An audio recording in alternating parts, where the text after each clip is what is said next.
বলি নাই যখন আমি বলছি যে আমার ডায়রিয়া হয়েছে। আসসালামু আলাইকুম সবাইকে।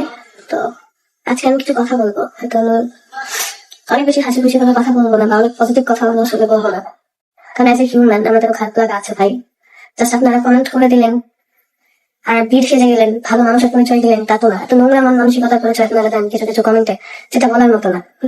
গতকালকে আমি হসপিটালে আমাকে অ্যাডমিট হতে হয়েছে, ইমার্জেন্সিতে ছিলাম। তারপর সেখান থেকে আমাকে কেবিনে শিফট করা হয়। এটা কি পরিমাণ বিকৃত মাইন্ডের, মানে বিকৃতি মস্তিষ্কের মানুষ আপনারা, যে একটা মানুষ অসুস্থ এক্সপ্লেইন করার একটা সময় তো দিতে হবে। আমার অসুস্থতার কারণ আমি বলি নাই যখন আমি বলছি যে আমার ডায়রিয়া হয়েছে। বাহ, কিছু পাবলিক আছে, গালি দিতে পারতেছি না, ইচ্ছা করতেছিল, কিছু আছে সেই পাবলিক গুলা এসে বলে, কোনো কথায় কথা এসে বলে ডায়রিয়া পাবলিক নাচানাচি, যে কোনো কিছুতে অসুস্থ হইলে নাচানাচি। এই ভাই রে, নাচানাচি যারা করে না, টিকটক যারা করে না, তোরা কি অসুস্থ হইস না? তোদের কি শরীর খারাপ হয় না? হসপিটালে কি শুধু টিকটকাররা ভর্তি হয়? হসপিটালে কি শুধু যারা নাচানাচি করে তারা কি শুধু ভর্তি হয়? এই হসপিটালে এসে দেখতো ভাই, হাজার হাজার মানুষ, ওই হাজি মানুষরাও ভর্তি হয় এখানে।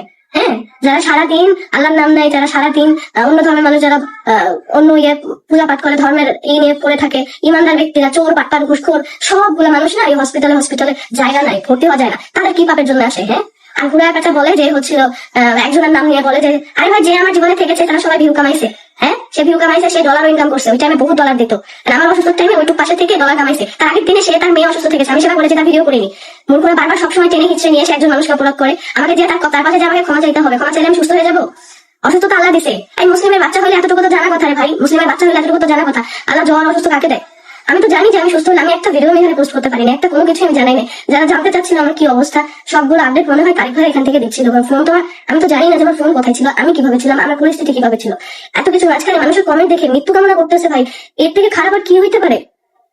আপনারা মানুষ সিরিয়াস, আপনার ফ্যামিলিতে কারো এরকম সমস্যা হয় না? আপনারা জীবনে অসুস্থ হন নাই? হ্যাঁ, আপনারা ভিডিও করেন না তাই আপনারা আপলোড করেন না, তাহলে আপনারা যারা ভিডিও করে তাদের ভিডিও দেখেন কেন? ফোন তো আপনারাও ঘাটেন, ফোন তো আপনারাও ফোন নিয়ে পড়ে থাকেন। ফোন নিয়ে না পড়ে থাকলে আমার কবে ডায়রিয়া হয়েছে, আমার কবে হাজবেন্ড আসছে, আমার কবে বিয়ে হয়েছে, আমি কবে প্রেম করছি, আমার কবে ডিভোর্স হয়েছে, আমার কবে কি হয়েছে, সবাই তো জানেন কিভাবে? দেখেন দেখেই তো জানেন। আর দেখার পরেও এত সমস্যা কোথায় থাকে, এত চুলকানি কোথায় থাকে? আপনাদের ব্লক করে দিতে পারেন না? অপশন থাকে না? যত সব পাবলিক, প্লিজ আল্লাহর রাস্তায় এরকম কোনো পাবলিক থাকলে দেখার কোনো দরকার নেই। আমার ভিডিও, আমার এগুলো আপডেট দেওয়ার কারণে আমার রিচ কমে যাওয়ার কোনো দেওয়ার প্রয়োজন আমার মনে হয়নি। আমার মনে হয়েছে যারা জানতে চাচ্ছিল আমার অসুস্থতার আপডেট, তাদেরকে মনে হয় দেওয়া হয়েছে, তারিখ ভাইয়া দিছে। যাই হোক, আমি নিজেও দিতাম, বাট আমি সুস্থ হওয়ার পরে আমি দিতাম। তো যাই হোক, আমি এইভাবে যে কথা বললাম, লাইফে ফার্স্ট টাইম আমি এভাবে কথা বললাম। আমি কখনোই এমন কোনো পোস্ট কখনো করি নাই যেখানে মানুষ বিভ্রান্ত হয়, কখনোই এটা আমি করি নাই। তো মানুষ অসুস্থ হইতেই পারে, আমি অসুস্থ, এই জিনিসটা আমি সবসময় বলি যে আমি মাঝে মাঝে অসুস্থ থাকি।